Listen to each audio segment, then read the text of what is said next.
Welcome back, everyone, to Pillars of Eternity, and we are in the Gilded Vale. We're going to walk around today. Today probably is going to end up being a lot of talking to people, I would assume. I've got fast mode on. I'm assuming that's going to be helpful for getting around here. I'm assuming time doesn't, like, just move on me.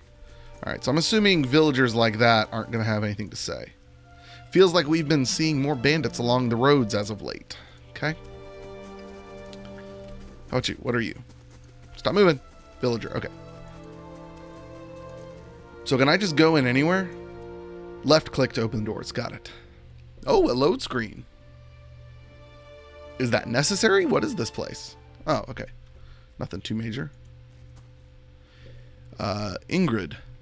This man and woman appear to have been deep in conversation, working at closing two bulging satchels. They move to embrace until the woman notices your approach and pauses, her smile faltering a little. How do you do? Can we help you? She looks to her companion, brows furrowing with confusion. Do you know this man, Naunton? Naunton shakes his head. I don't believe so. Was there something you wanted, stranger? You two seem to be in a hurry. That cloak, I've seen it before. You killed that man in the cave. Did I? I'm going to start with you two seem to be in a hurry. Yes, I imagine so, Ingrid laughs. We're packing for a trip, actually. I've been meaning to visit Defiance Bay, and she looks at Naunton. Well, in truth, I think I've had my fill of this town. That cloak, I've seen it before. You killed the man in that cave. Are you accusing him of something? Ingrid looks to Naunton, touching his arm. If this is about the accident, we're both grieving Pearlie's loss. But it was a wild animal's doing. Can't do that one. I had a vision in the cave. I saw Pearlie's last moments as he lived them. I saw you cut him with a knife.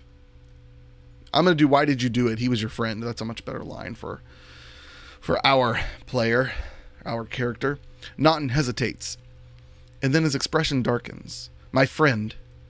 He was a cruel enough man to be to his friends. You didn't know him. You wouldn't defend him if you did. His hand falls to his sword belt. Naunton, wait. Ingrid raises a hand. I don't know what you saw in that cave, but this isn't what you think. Pearlie, my husband, he was as much a beast as that bear. Huh? I tried to leave the first time I suffered his temper. Oh, but he wouldn't have it. She looks away, expression pained. Naunton, we met and I knew I'd found someone special, someone kind, who cared for me. Please, all we want is to leave this place, to start somewhere else. She looks down at the satchels. We've got some coins saved up. You could have it, if you'll only let us go. Pearlie doesn't get a second chance. You two don't deserve one either. That's with an attack. I don't want to attack. I kind of believe these people. Sounds fair enough, hand it over. No, whatever your reasons, you caused a man's death. I'm taking this to the magistrate. Keep the money. Use it to start your new life. I don't need your coin. Go. Get out of my sight. No, I'm going to be nice. I feel like I believe her. Yeah, keep your money. Use it to start your new life. Ingrid blinks, surprised. Then thank you. Truly, I'm glad you understand. Only here, take this at least. I hope it brings you luck. She looks to Naunton, smiling. We have a long journey ahead of us. You have gained an item. Minor ring of deflection added to the stash. Awesome. You have earned a reputation. Reputations can be held with communities or factions in the Eastern Reach and will affect how members of that group respond to you. In some cases, friends or enemies of those groups will also react to your affiliations. Helping a group will increase your positive reputation with that group. Harming a group will increase your negative reputation. It is possible to have a mix of positive and negative reputation with a group if you help and harm them in equal measure. Cool. I wish you well on your own travels, stranger. We won't forget this. Cool. So let's check out our inventory. Oh, but that went into the stash. Right? I'm assuming that went into my stash, which I'm not sure where to go to for that. Oh, that's... Oh. Can I just look at the stash now? Oh.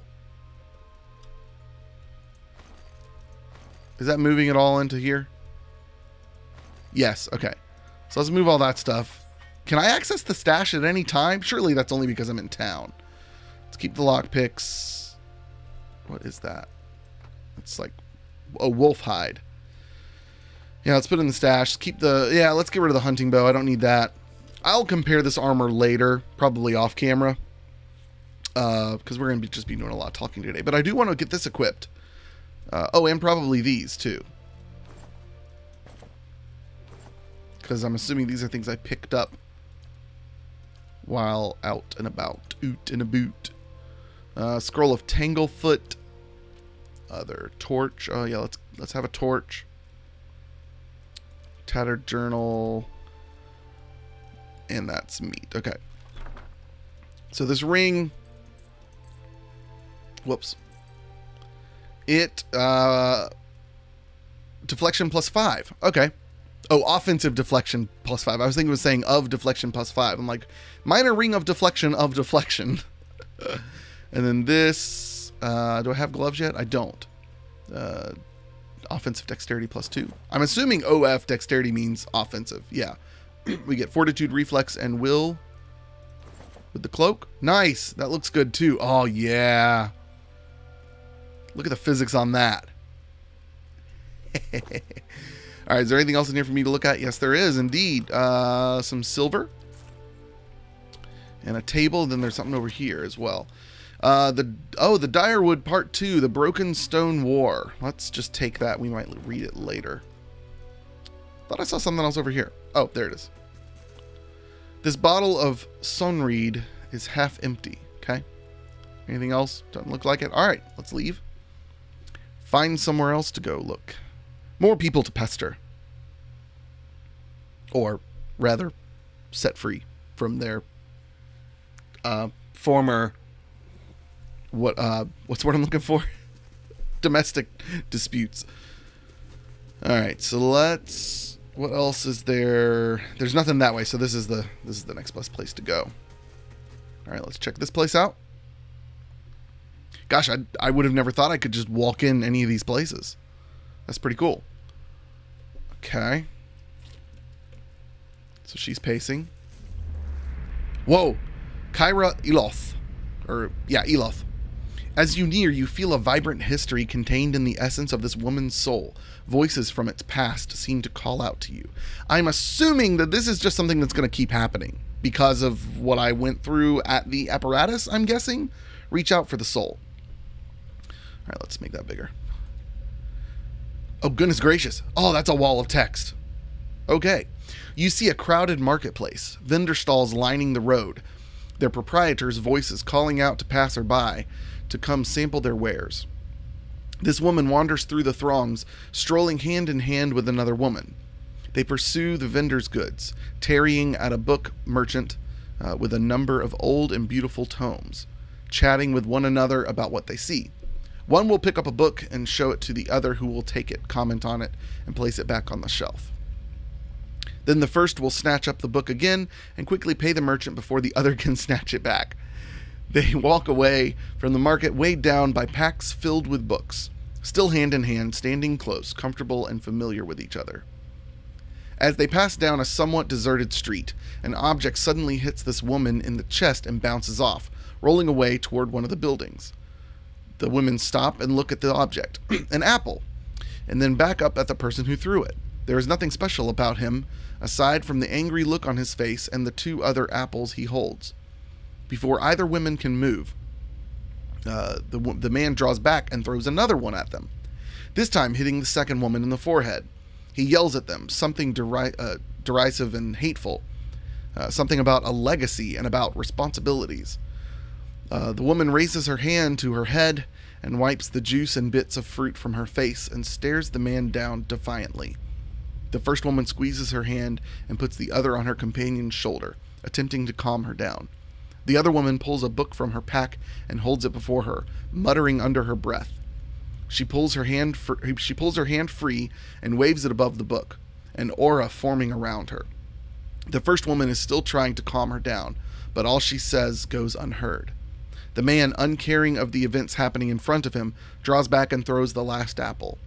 As it arcs through the air toward them, the second woman brings up her hand and points at the apple. A glowing orb of energy flies from her hand and strikes the apple, causing it to explode, raining bits of apple down on the road and buildings around them.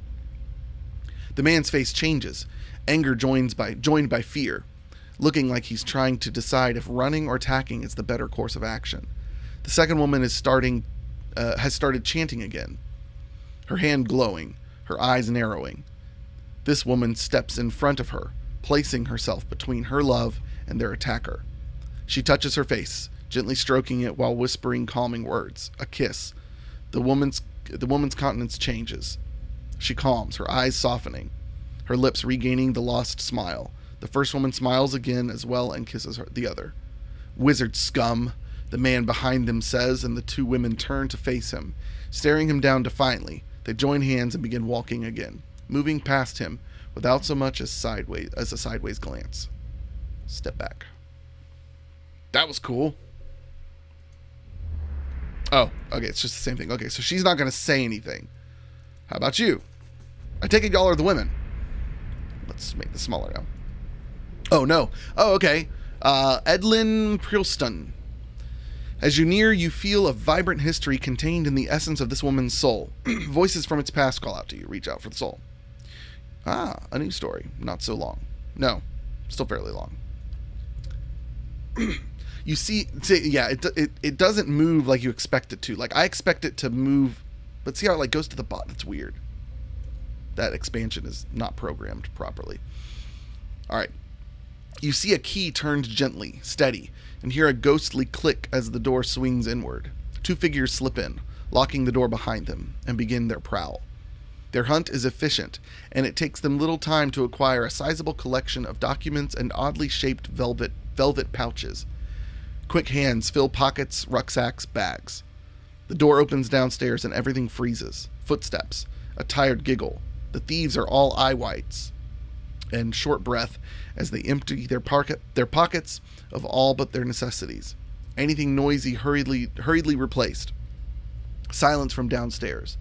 Then tentative steps up the staircase. A voice calls out. One thief creeps forward. The other gesticulating wildly for him to return. Learning all sorts of new words. He continues forward, crouching by the banister. He sees a gaudy shoe and shoves. The woman falls with a cut-off scream, rolling lifelessly to the floor below. Swearing, the second thief grabs her brother, and they make their escape, collecting whatever of value they can on their way out. Okay. So one's a thief and one's a mage? Can't talk to him. What else can I do in here? Oh, this is stealing because they're right there. Never mind. That's stealing as well. Can I just read it?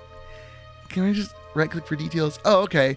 The Direwood Part 3, The War of Black Trees and the Rise of... Okay, I'm not reading through all of that right now. But we know that it's here. What's this over here? Rats scurry behind the sacks. Okay. So these two are pretty interesting. Not sure what else I'm supposed to do with that information, but we'll find out. I would assume they're... Well, but one woman was talking about thieves, and then one woman was talking about wizards. Are they one and the same? Are they thieving wizards? All right, what's up with these people over here? Slow mode? No, I don't want slow mode. The crops are blighted. The legacy is upon us. This place is cursed. Ah, gosh, it's just nothing but these. As you near, you feel a vibrant history can, again, reach out toward the soul. You see a large crowd. Oh, what's his name? Doran Chamberlain. You see a large crowd gathered in the middle of a courtyard. This man stands in the midst of them, a cloak pulled over his head, holding it closed around his neck. The crowd is congregated around a platform, and they all watch, transfixed, as a man is led to the platform, flanked by two city guardsmen. We got ourselves here in an execution. The man is shackled hand and foot, but carries himself as a nobleman, not deigning to even glance at the crowd. The cloaked man pulls his cover closer. Pulls his cover closer around his face and turns to leave, hunching over to avoid being seen. A crier on the platform unrolls a parchment and begins to read, but the man pays no attention, intent on getting away from the courtyard. The crier's voice grows, louder and more intense as he reads, and voice from the crowd start to punctuate his sentences. The jeers and shouts grow more frequent, and with each one the cloaked man flinches and his shoulders droop. He breaks from the crowd, coming to the edge of the courtyard as the crier reaches the end of his proclamation. The crowd grows silent again, save for the occasional shout. The man turns back to look at the platform, seeing his father kneeling before the block, neck exposed. The executioner moves into position, lifting his axe to strike. The man turns suddenly, unable to watch. There is a wet thunk, and the crowd breaks into cheers and applause. He leans against the wall, regaining his composure, then straightens up. With obvious resolve, he strides off, away from the crowd and his legacy. Cool. I'd like to be able to talk to these people. There's another one. Oh my goodness. All right. Rudolfir Nicotore. You see a pair of immaculately polished leather boots and an impeccably maintained goatee. Their owner, a slightly hook-nosed man with a wrinkled grin and narrow eyes. He bobs his feathered hat at a nearby merchant as he ambles by, a small piece of parchment held tight in his fist, ink staining his fair fingers. He seems to know most of the merchants in the market, stopping to engage some, nodding at others, and even bartering for minor goods with a select few, always smiling, laughing, and exchanging jibes. He approaches a heavy-set Amawa, smile plastered stiff across his face, and jokes about the weather. She jokes back, subtly palming him several gold coins. When he walks away, the paper in his hand is gone, and the smile on his face far more genuine. He tips his cap at her, winking, and trundles off with a new spring in his step. Okay. Interesting. Is there more map to explore up here? Whoops. Don't think so. In fact, I imagine this might leave. No. Okay, so let's head over to this side over here. See how this goes up here. Oh, hello. Might have some action here. We know there's more grain in there, Trumbull. This is Swainer. We won't settle for scraps while you grow fat on our crops. Trumbull. A muffled shouting emerges from inside the mill. The first of you drunkards come. No, I'm not going to do that. The first of you drunkards comes through that door, gets a shot between the eyes. Gods hear me, Swainer. I'll put you down like a dog. Come away for now, lads. But we'll be back, Trumbull. And we'll have fair prices, or by the flame, we'll have a reckoning. Okay. Against the grain. Investigate the feud. Interesting. Where's my mouse go? Oh, it's not back yet. Okay. They had to leave. Got it. Can we go knock and talk to Trumbull? Oh, we can actually go inside and talk to the Trumbull. It's a special door that only locks for those people, not for me. Trumbull. An elven man stands before you, his relatively stocky build suggesting a life of labor. His face is pale and drawn, and his eyes wide. Behind him, a younger man and woman exchange worried glances. The miller raises a club as you enter. It shakes violently in his grip. Get back if you value your life. Hold on, I'm not here to hurt anyone. I don't like being threatened. Hold on, I'm not here to hurt anyone. The miller hesitates, then lowers the club a fraction. Who are you? Is Swainor roping foreigners into his little crusade now? What was all that ruckus outside? My name is Crockhammer. I've only just arrived in Gilded Vale. Let's introduce ourselves. My name's Crockhammer. I just got here. Trumbull shakes his head. You picked a bad time to come visiting. Gilded Vale's had all its shine scraped off. Just a big dung heap now. And Swainer thinks he's king of it. They're all of them mad. Who's Swainer? The dwarf. The one standing out there spreading lies among the villagers. He's been here for decades, and he hasn't gotten any kinder with me, or kinder with time. What was all that ruckus about? Trumbull shakes his head. Where to begin? Swainer's whipped them up into a froth. Going on about the grain stores. Claims I've hidden away most of it. Party gained 25 experience. All I do with the grain is sell it. I can't create it out of thin air, and I can't hand it out for free. I pay the farmers for the crops they bring, They bring in, and I sell what comes out of the mill. Most of it goes to the Black Hound on the west side of town for ale. And Swaynor, and his lot sure don't mind that part.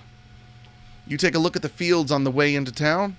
The crop's blighted, and most of what I'm getting from the farmers, Trumbull gestures to the sack and containers, it's gone off rotted through. I can't pay top prices for blighted wheat, and I've barely got enough good grain to go around. Swaynor's howling after things he has no right to.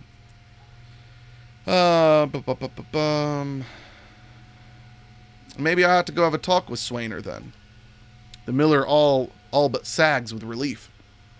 I'd be grateful if you did. He won't listen to me anymore, but maybe you'll have better luck. Tell him we're all having a hard time of it, and we'll all have to make some sacrifices. We'll be in your debt for it, if you can convince him. That's pretty cool. What else is there to do in here? We got a crate over here. It's probably going to be stealing. Yep, don't want to do that. Can we talk to the other fellow? Oh, what's this under here? A rancid stench rises from this grain. It's mulchy and malted with green. Or it's malted with green? Yeah. Oh, mottled with green, not malted. Oh, you can even see like flies like floating around it. That's a really neat graphic, seeing all the little grains flow down. Y'all have anything to say? My father's a good man. He's always done right by the town. I'm sure Father can explain better what's just happened here. He just did, kid. Were you not listening? Alright, so back outside we go. And we might actually end this one here pretty soon. It's been a lot of talking, so I don't want to get through too much of that in one video. But let's just take a look, see if there's anything else up here. It looks like there's something we can loot. Indeed, Settler's Arrow. And then that brings us back down to where we kind of started. So we're going to end there, and we're going to travel off to the east next time. We'll see you then. Adios. Goodbye.